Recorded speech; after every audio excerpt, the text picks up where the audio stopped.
Ooh. Ominous. Nobody's coming back. Oh my gosh. Ugh, dear. Whoa. That dude can't catch a break. Like I said, all the TI. One gone people names.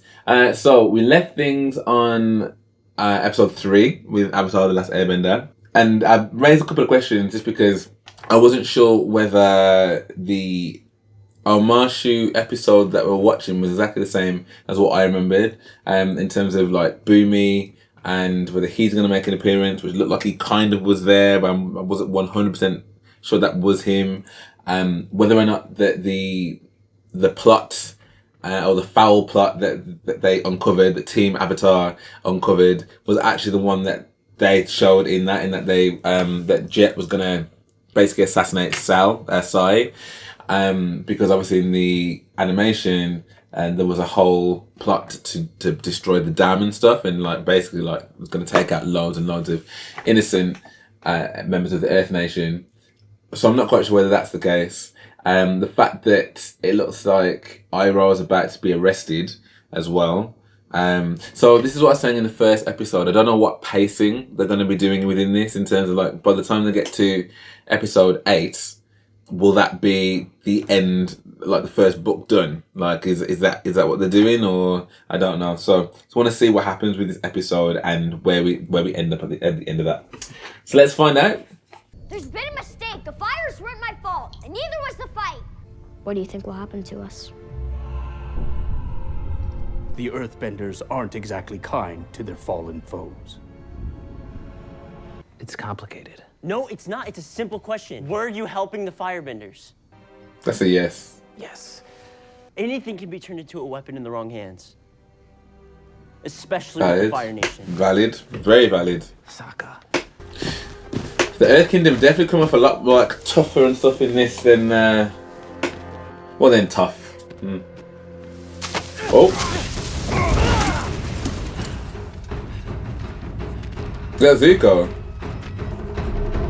Yes. Operation Recover Uncle Iroh is now in session. Into the dark. Ooh. What are you talking about? Looks exactly like a sky bison. It's supposed to be a badger mole. You sure?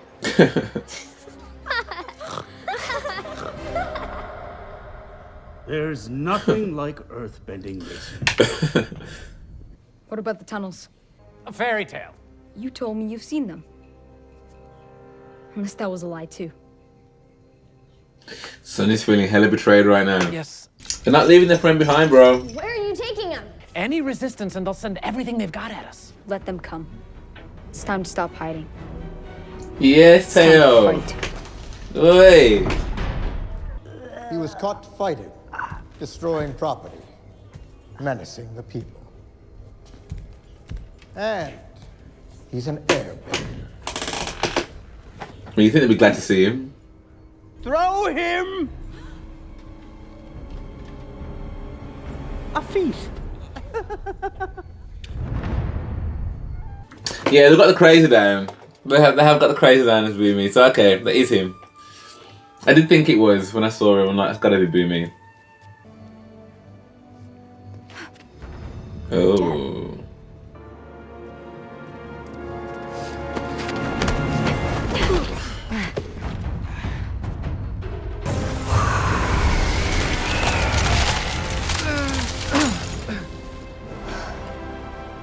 Goodbye, Jet. See you later, buddy.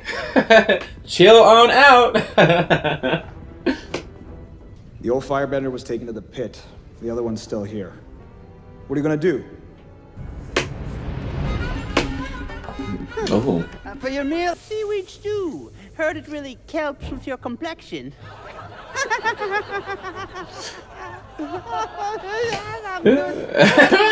I'll take the stew.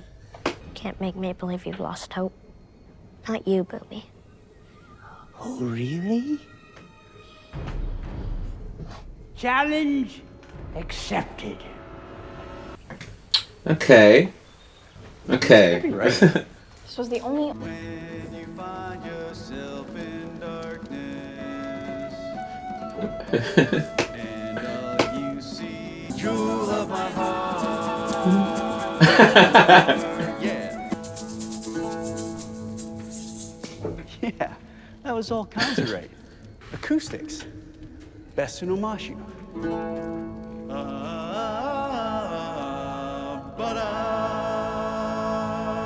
They ain't lying. Harmony. The case sounds That's what we're all amazing. about. Those are the tunnels.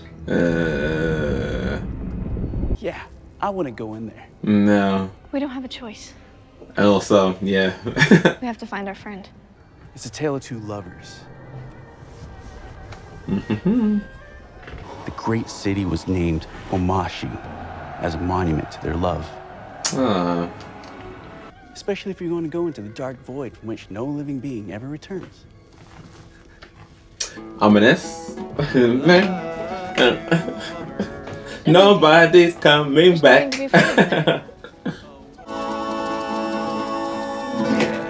Yeah.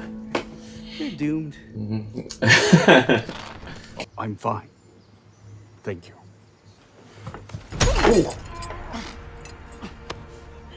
You sure? Come on, don't hesitate to speak up.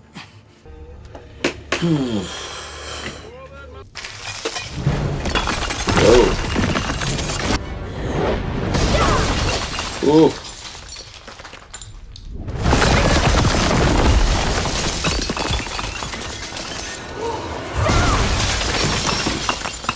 They've done this well. They've done that well. This way. Map's unclear, but I got a hunch. A hunch? Yeah, a hunch, a feeling, an instinct. If he's feeling said to be right, then I'd trust him. And you don't get to just ignore me. I can't if you're being an idiot. Dad put me in charge. You're not Dad. Difficult. Guess we're not in Wolf Cove anymore, are we? Mm-hmm. Don't hit him anymore. Ah. This is why I fell for that as well. If I fell for that. My brother, though, he had a soft heart. He was on watch.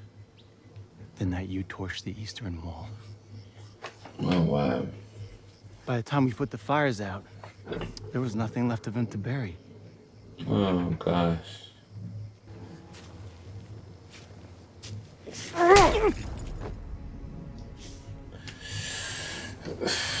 I love Iroh. Oh, gosh. War pushes us to the edge.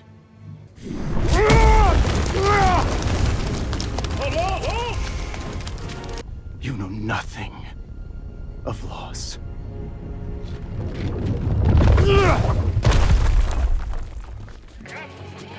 That's quite an intense scene. And that's probably the first time I've really thought about what Iroh did. When my studies weren't going well and father was unhappy, Lieutenant gave me this. He said it should belong to someone destined to do great things. He gave me strength.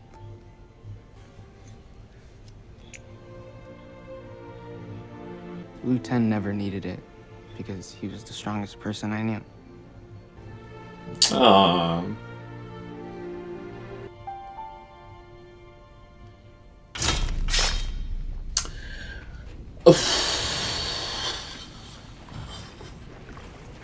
Oh my gosh.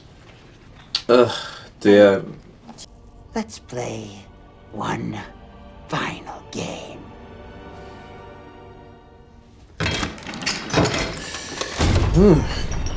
This boom is definitely a little bit more sinister than I remember.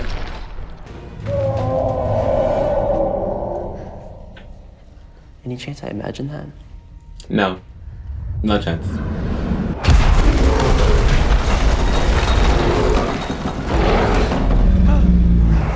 Badgermole? All kinds of spit on the camera.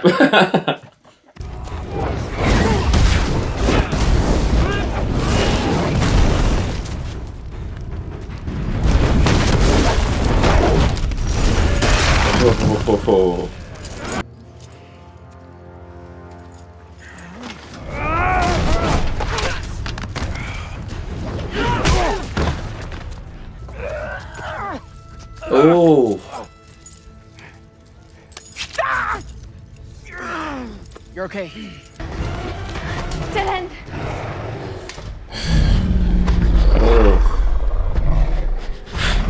Badgers are meant to be quite aggressive in German, aren't they? Excuse me, Mr. Badgermole. We'd really appreciate if you could show us the way to the palace. Please? Tally ho!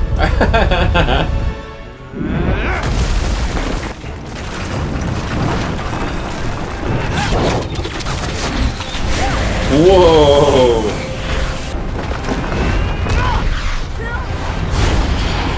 Whoa!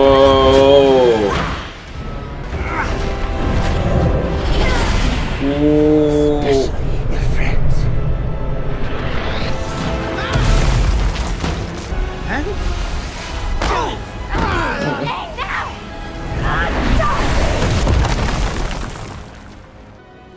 You're right. I wasn't here for the world. Or for you. But I'm here now. Your Highness. But we will be ready. Fortunately, a source tipped us off. Yes, The I. mechanist. Oh, but I do have one more challenge for you.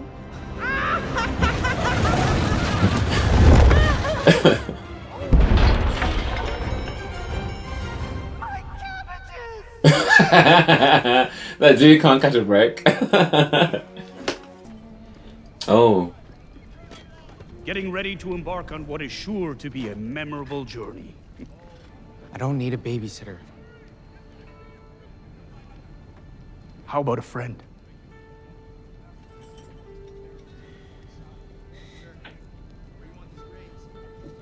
Oh, these two, man.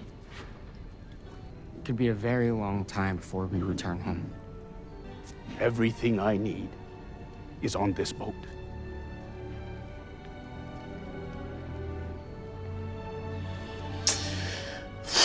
Like I said, all the TI.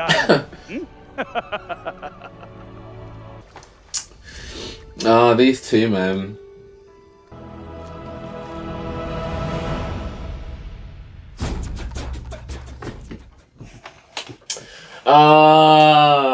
I so want to watch the next one. Oh dear. Okay, so what's really interesting here is that again I started that episode, the first episode 3, being like, oh, I'm still not connected to Iroh just yet. And in the space of one episode, dear. I mean, I'm a crier anyway, like, but that is just, and I think because I know the show, like, and I know what's coming, like, and what, you know, how their relationship is, you know, how it's been. I think what's nice in this is that they've taken some really, I guess, good creative license, to show those bonds like quite early on. So like you know, with Liu 10 for example, and how broken he was then, and how Zuko was there for him in that moment. Oh God, it's making me cry. Like he was so sad. Like that face. Sorry. It's just making me what's the matter with me? Oh dear.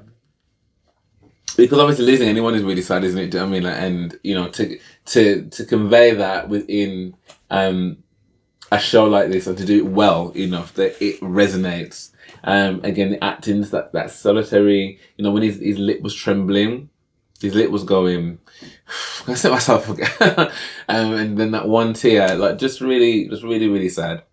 So amazing acting between the two of them, and really showing like the beauty of their relationship and stuff, which I think is really, really awesome.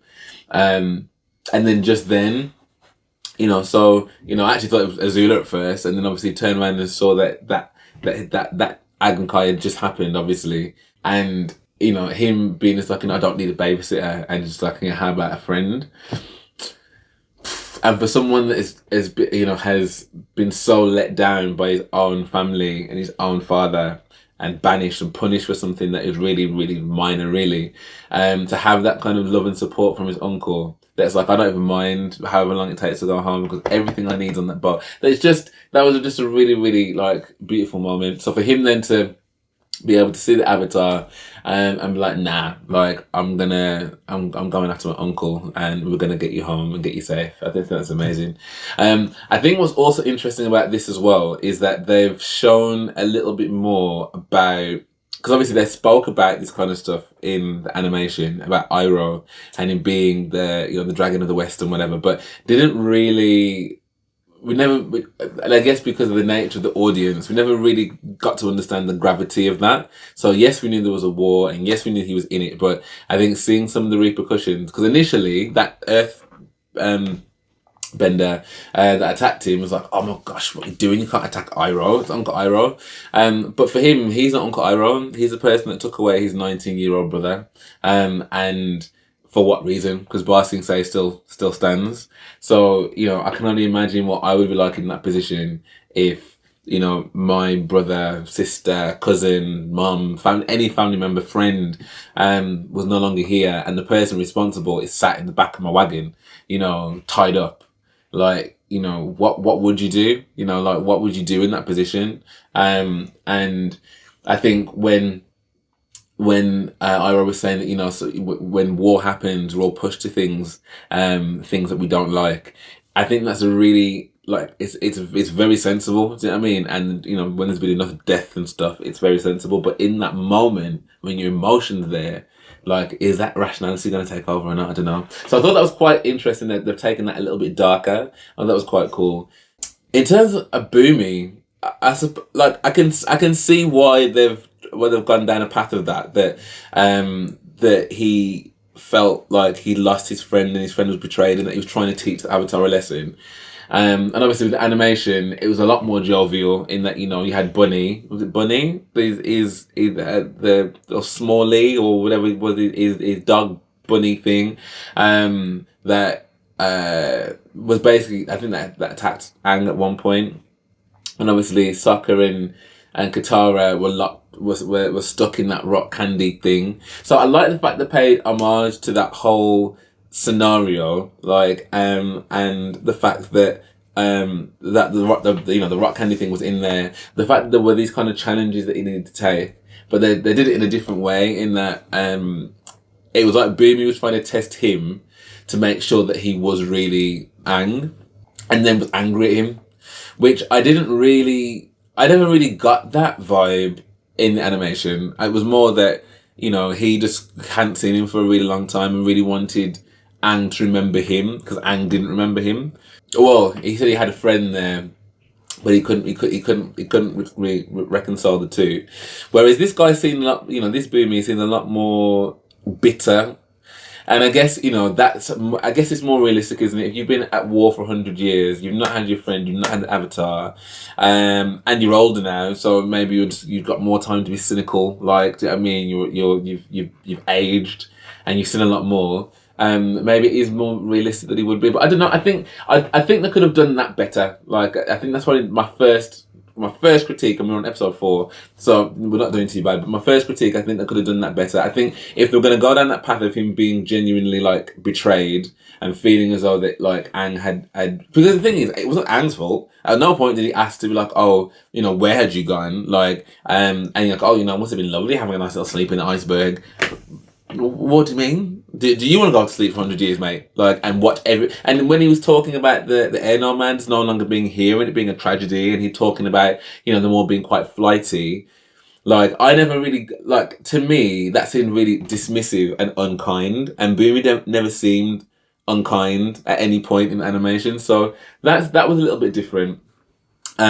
But again, like if the I don't mind them doing different if different is effective, and I just didn't believe that he would be willing to like attack the Avatar in that kind of way. I don't know, that just didn't come across for me, at least anyway. I did like how they did the whole being in the tunnels thing though, and being lost, and they had the guy with the music and stuff, and how they incorporated that. I thought that was quite clever. They told the story of Omar and Shu. And in this though, there were two women as opposed to two a man and a woman, so I thought it was quite interesting, a take on that. I like the fact that they did, the fact that they introduced the Badger Moles in there, and actually in animation they're just seen as these really cuddly, big Badger Mole, these almost elegant animals. But it's quite good that they've kept that to be like, because badgers are meant to be quite aggressive, like I think, if I'm remembering rightly. So I think that was quite cool that they made that a little bit more realistic as well. I think that the undertones of the Earth Kingdom and the Earth Nation, I think there was quite a foreboding with them in this. The fact that they don't take well to their fallen foes, and they're not great at the best of times, and actually when you look at people like Toph and Toph's daughters and stuff, like they can be quite hard-headed, I guess. So I guess in that kind of way, that was to be expected. So yeah, all in all, I thought it was a really good episode. Again, the fight scenes between Boomy and Aang I thought were really good as well. And again, very reminiscent about what happened within the animation too. When he does this thing with that foot thing. The fact that the guy with the cabbages is getting his like flowers, I'm just so happy to see that. My cabbages, which is sick. Yeah, I'm happy still. So as I said, a little bit of critique with Boomy, but aside from that, and they ended it with them riding down the thing, which again I thought was quite sick. So I really want to watch the next one, and I'm sad because I know that like there's only 4 episodes left, and I think from the rate in which it's going through, I'm presuming by the time that it gets to episode 8. They're going to be at the North Pole, and they're going to have that whole thing happen. I'm presuming that's what's going to happen within the next 4 episodes.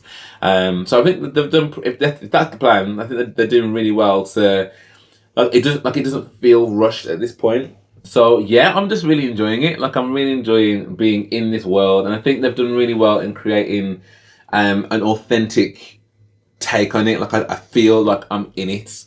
I'm happy. I'm very happy. And very keen to watch the next one. Do I do it? It's 7:30. I do have other things I need to react to, so I might have to just. I really don't want to watch it. But yeah, thank you for watching that with me. If you have, obviously the full reaction is going to be on Patreon. If you are watching this on YouTube though, please do drop me a like and subscribe if you are enjoying this along with me. I really am enjoying it. Like I really am. If you do want to support the channel in any kind of way, please do drop me a like and subscribe. I'd really appreciate that. I've got super thanks as well. And that's a great way to support the channel. And I've just mentioned my Patreon. So if you do want to come over there and watch the full reactions with me, it's a great way to support the channel as well. So for now, thank you so much for watching, and I hope to see you on the next one.